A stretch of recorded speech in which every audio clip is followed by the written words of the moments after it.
आता हे उपक्रम 10-15 वर्षा आधीपासून चालू आहे, पण हे अंमलात नव्हता. आम्ही एक वेळी व्हिडिओ काढला आणि व्हिडिओ पाठवल्यानंतर आम्हाला पत्रकारांनी म्हटलं बा हे आम्हाला व्हिडिओ पाठवा. तेव्हापासून त्यांनी आपल्या चॅनलवर पाठवलं आणि पेपरमध्ये दिलं. तेव्हापासून आमच्या मनामध्ये अजून उत्सव वाटला की ही आपल्या भारत देशात नसून आणि अवंतर बाहेर देशामध्ये अमेरिकेचा मुलगा तो कंपनीमध्ये असताना त्याचे आईवडील इथं होते आणि त्यांना पंगत देताना त्यांनी तो व्हायरस अमेरिकेमधून फ्रान्समध्ये आणि अनेक देशात त्यांनी पाठवला. तेव्हापासून हा उपक्रम आमचा मनामध्ये उत्सव वाढत गेला की हा मानव प्राणी नसून मानव आहे. मानव धर्मापेक्षाही शुद्ध शाकाहारी हा वानर सेना आहे. ही कोणत्या प्रकारचं मांसाहार सेवन करत नाही. ही मानवापेक्षा 100 पटीने वानर सेना एक पवित्रशील आहे. हे पृथ्वीचे अधिकारी आहेत.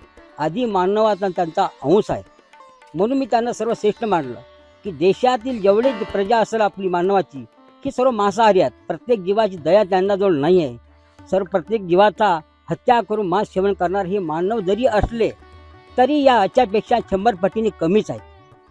कोणी राजकीय जे आहे त्यांनी इथे भेट वगैरे दिलात का? इथं आमदारांनी सभा घेतली होती, पण त्यांनी सभा घेऊन इथं लाईनची व्यवस्था केली नाही आणि रोडची व्यवस्था केली नाही. आमचे हे श्रीराम प्रभूचे इथे देवाला उभारले आणि रामप्रभूची मूर्ती स्थापना झाली, पण ते त्यांना सांगून बी म्हटलं बा तुम्ही धर्मकार्य आणि राजनीती धर्मनीती न्यायनीती तुम्हाला करतो, राज कशाला करता. आम्हाला धर्मकार्य आहे, धर्मकार्याला तुम्ही सहकार्य करा.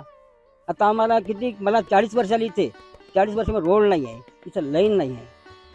याची आम्हाला खंती वाटते की बा भाजप पक्ष हा एक रामप्रभूचा पक्ष म्हणून मानला जातो. त्यांच्या मनामध्ये याच्याबद्दल आदर नाही, तर हे दुर्दैवाची गोष्ट आहे. आमदारांना आम्ही अनेक वेळा सरपंच आणि जिल्हा सदस्य पाठवले बा आम्हाला लाईनचं साठी पत्र द्या.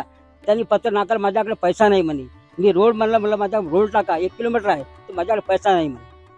ही भाजपचा जो रामप्रभूचा नाम करून तुम्ही बा राजकारण करता. आम्ही तुम्हाला दयावानता धर्मकार्य करणार, हिंदू धर्म संस्कृती जपणार म्हणून आम्ही तुमच्याकडे आमच्या समस्या मांडल्या, पण तुम्ही आमच्या देवाचा आमच्या आदिवासी समाजाचा तिरस्कार करता. मला असं वाटते.